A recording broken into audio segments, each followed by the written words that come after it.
Once again, may buntag sa tanan. Usa ka may buntag, kay karon adlaw nga Domingo, o kanunay ato ninggi nadungog. The Sunday is the Lord's Day. Makita nato karon kabuntagon sa Ebanghelyo nga naay dispute. Pagbingkel-bingkel,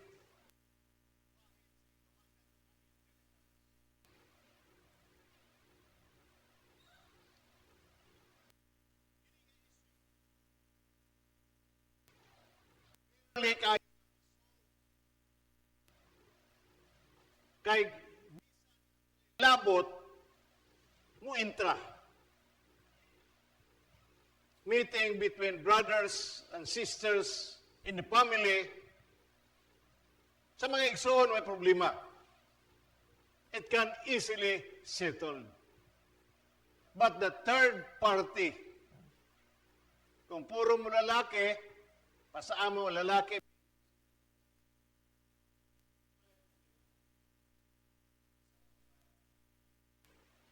experience-wise, ang asawa nga way labot mo ay gasinamok.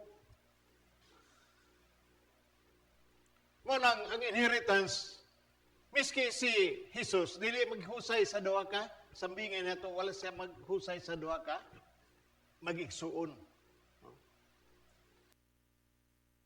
In my experience, sa diyang namatay ang akong amahan, we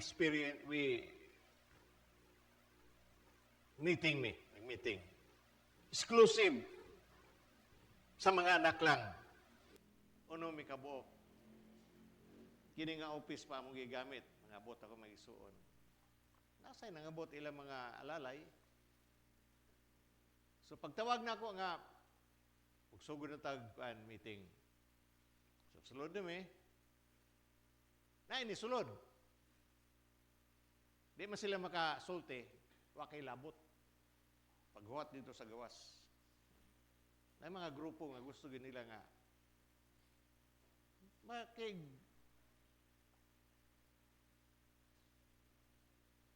istorya, no? Mamati sa istorya nga way labot. One of my experience when I went to Europe, wala pa bahin ang inheritance sa akong amahan nga nasa bangko. So, sa tuaday ko dito, daghan ka istorya nga si Junjun, nagihurot na ang kwarta sa bangko, yan ang nagikuha, nagsuroy-suroy dito sa Europe. Nakita na ako ang manager sa bangko, isa nga, Bishop, kanang ang asawa lagi sa imong brother nga kinamagwangan, very annoying. Nakatawa na lang ko. Kung may gani, ma'am, kaya nakasabot ka, pasagdi na lang. So, nahimo ang meeting sa mga anak lang. But when the time comes, daghan na mo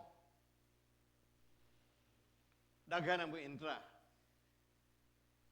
So, I announce solely that only ang mga anak lang ang mo appeal ani nga meeting. In our gospel, Jesus refused to settle the inheritance. Nakita ni Jesus ang issue here. Sa ilang kasing-kasing is not justice or fairness. Pero ang nakita ni Jesus, mao ang kahakog, the greed. We hear 10 commandments. To love God and our neighbor. Ang usa ka dato surrounded by great blessing. Ipanalanginan siya sa Ginoo. Niabot ang panalangin, no? Kugihan Nadato siya sa pagkakugi. Wala ka umingon nga against sa aning pagkakugi. Bahagi ng pagkakugi. Surrounded by great blessing.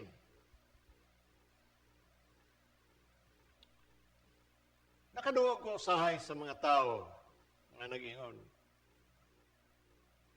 Sa dihang wala nami sa CEC, gipanalanginan mi sa Ginoo. Mayo. Unya, unsa may resulta sa inyong panalangin? Something happened? Yes, of course. Kaya gipanalanginan lagi kuno sila. Swerte kuno sa pagkawala nila sa CEC. Pero na ay mga anak nilang hapit na mga buong. Ang isa din na matuo Ginoo. They forgot God. Limtan nila kung asa dapit ang gitawag na ito nga foundation. Do you think God will bless rebellion? Dili mo bless ang Ginoo, dili manalangin ang Ginoo kung ikaw rebelyoso ka na tao. So na mga resulta, no? Dili na ako isa-isahon kay pagkapoy na bisi mo sila man ang libak ko. But I heard a lot of stories already. Kung naatay kahakok sa atong tagsatag sa kinubuhi, kung nadato ta, pero hakog ta, we don't sympathize people with suffering or pity and no mercy. Amen pa mo, anak. Tanaw na mga dato. Dato man ta, amen? Amen.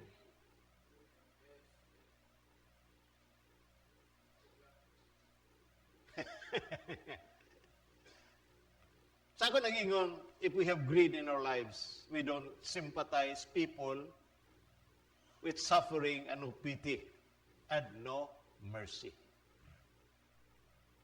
Di galit na makahatag sa mga tao nga na kinahanglan. Ang dato din nakita nung, I am rich. Dato ko. It's mine. Yes, nasabta na ito ang pagkakugihan. And that's a skill in acquiring wealth. O sa gitawagan niya sa Ginoo sa usa ka tawo nga dato, oy, buang.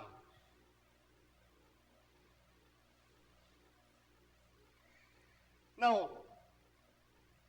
ang giingon sa second reading na to sa Colossians,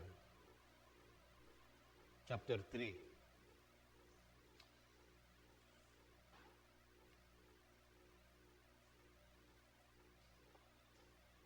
Nagingon, sanglit gibanaw man kamo uban ni Kristo. Tingwa ang mga butang atua sa langit, di naglingkod si Kristo sa iyang trono sa tuo sa Dios. Hunahuna ang mga butang langit nun, dili yutanon. Amin batana. God wants us to invest things here on earth para sa iyang kahimayaan. Amin batana. One way of investing our money, usay ato ta sa gawas ang mag-invest kay dako man ang kuan, dako ang atong makuha. No?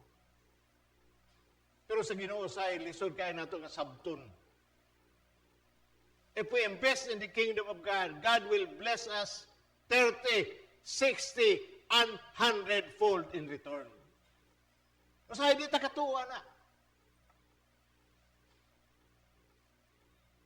Usahay nagkalabanita ganyan. We are not properly following the principles of God.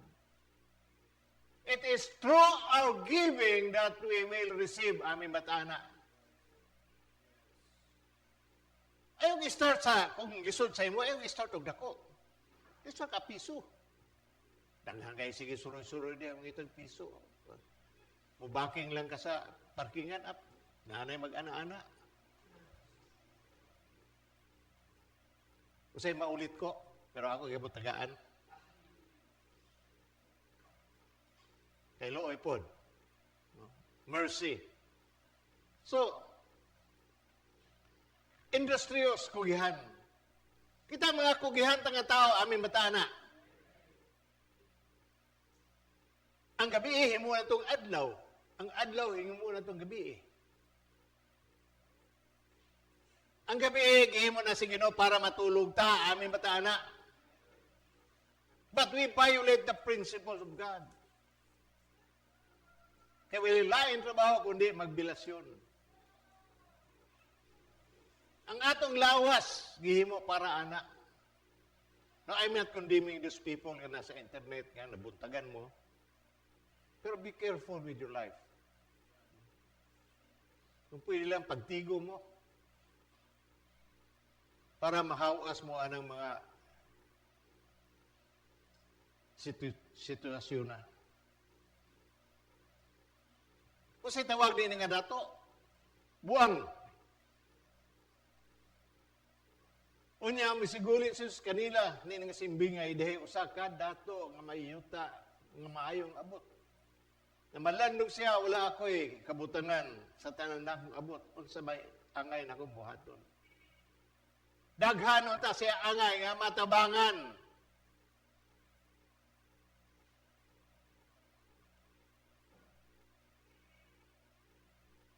Sa Pilipinas, pila ka mo billionaires dire. Daghan. Number 3 ta sa tibuok kalibutan sa natural resources. And why is it that our country is so poor? Magagaghan nga iglanda dito sa poor peace. Sabi ko ba? Tupad. Well, that's nice. Kaya hatag mo sa gobyerno. Nakareceive pag mo poor peace tupad. Pag mo magtahit, ay samot.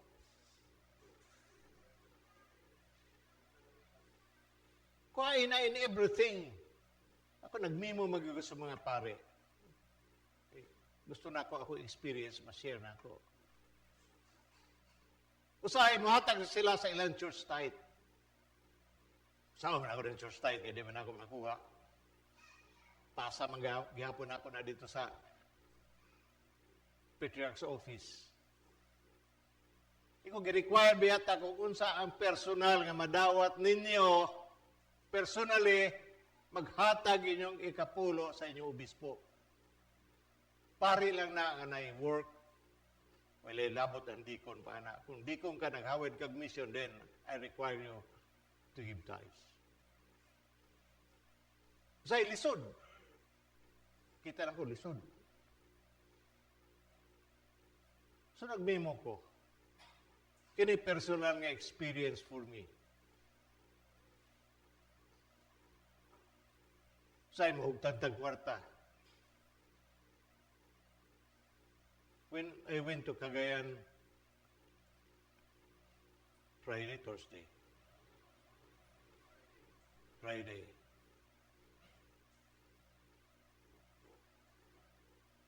Naglisod ko pantubil banggaling kay akong tubil karon di naman na ordinaryo nga diesel. It is B-Power and sa to isa kon turbo sa both Shell and Petron. Tapos ako diferensya may 10 pesos sa 5.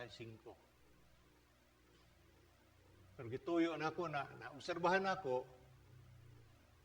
na kanang mga station nga naingalan hinlo kay na ilang gasolinahan. Clear. Lalo na sa diesel ang gitawag nato nga chatkon turbo hinlo gyud. Nagada na halos mo aso imong sakyanan. Pero medyo taas lang. But God really will provide aming batana. Ang Ginoo magsangkap sa tanan natong gikinahanglan. Pag-abot natos, una-una ko pag-abot natos kagayan, mag-check-in pa ta. Kaon pa ta. Mauli ta, umatay kwarta, masuko pa si paper, easy, o si trooper. Kaya way dalang pagkaon. I meet a person and he blesses me. Kaya akong ipanalanginan. And I thank God for that. No? Wa man ko mangayo sa iya. Pero naghatag siya. Isod man sa kaya nga, bro, panggasolina diya, bro, pangkaon. It's not. Our source is God. Why? Because of my giving. Wala ko milyonaryo.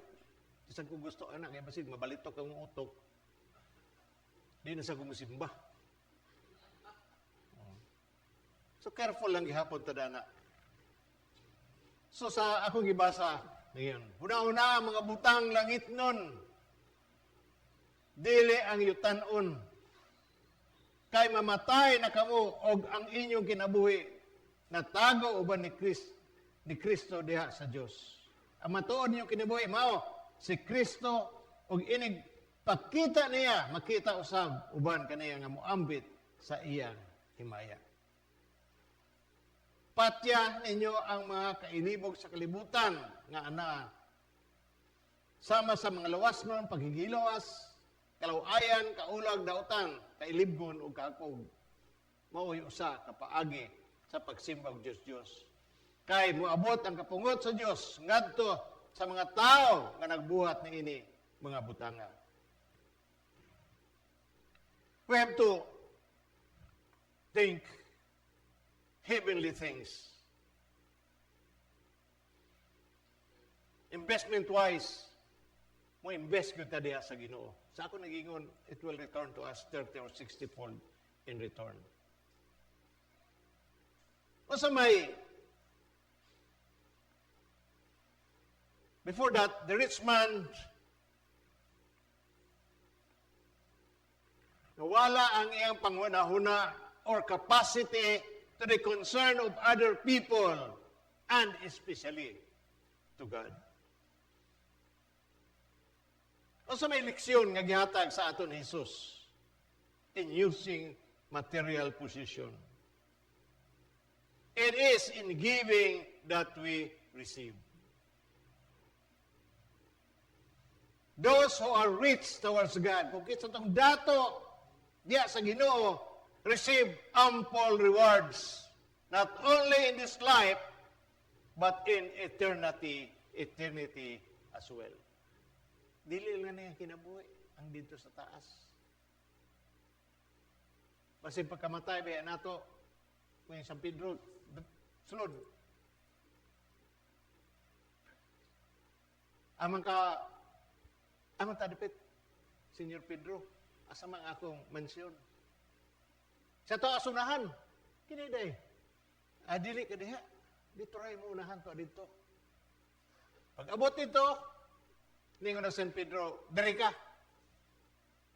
Amang ako, ito siya langit ha, nalangit gapon siya. Ang tumingin mga imperno, nalangit. Asa na imo? Kana mo imo. Siya nga, gamay man kayo na, balay katong ato na labyan, mga mansyon man. Nganong gamay man niya ako, ang imo hinatagan, gamay ramampod. So gamay sa ginatag sa iya. Kato na indag ko, dili to. Kang kwanto, Padre Rex o Padre Rasul.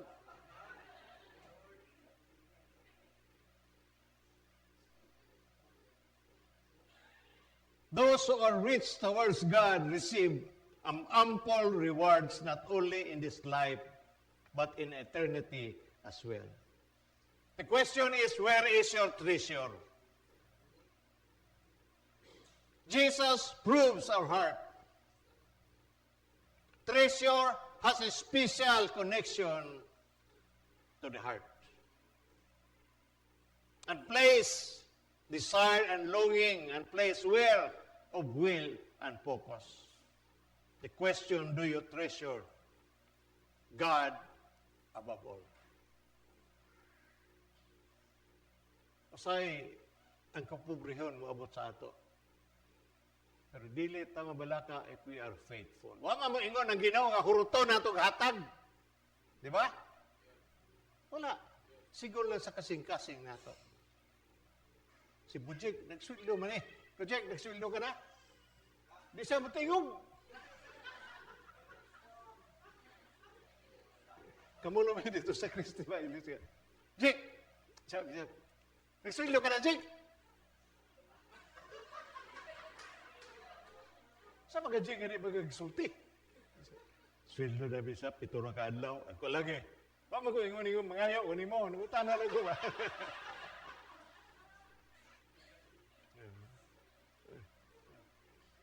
Pero butan na ni. Pero ang atong pagkainot usahay, ato nang bantayan, aming batana. Okay? Kala mo na istorya. Istorya lang niya sa mo dito. Kamo may istorya. Kami didi ko no usahay kung tawagin na sa anakan, mag-shot yun me. Shot ko. Dabi kay hibaw ang di ko ng resilyo. Ingon na di ko kabudjik nga, Jake, palitin sa kong packet ya. Wa man magbalibali.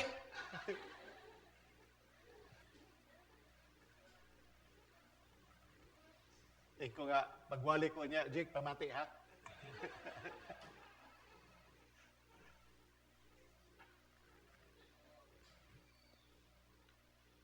The question, do you treasure yourself or we treasure God? Aba? Ang Ginoo. Magsugod tag hinay, aming batana. Whatever project ay ihatag simbahan, maghinay ta. Kung 500, pag butang niya o 100 o 50 o 20, amin batana.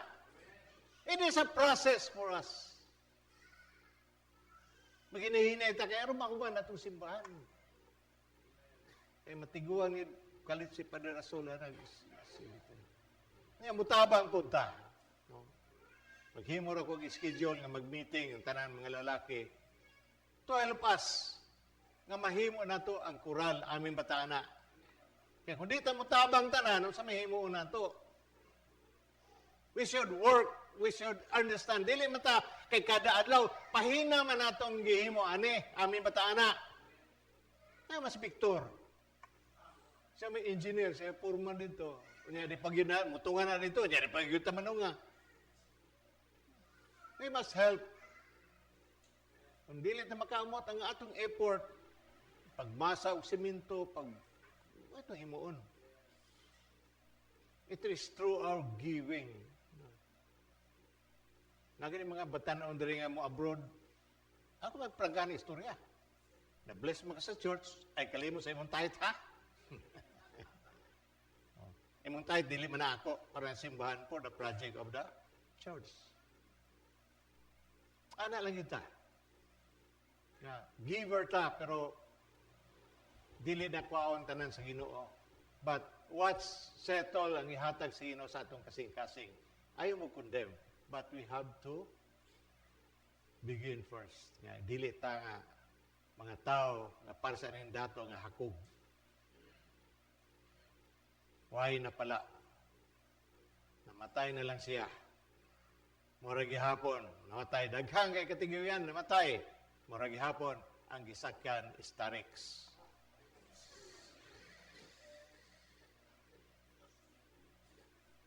Siguro, ang uban dito, kanila ko. So, mga dagko nga ko, pero resingo o guwaman. Starix. May mga dato, mga matay din, pero Starix. Ako ng uban, napalit og Starix. Kay, imo lang purlon.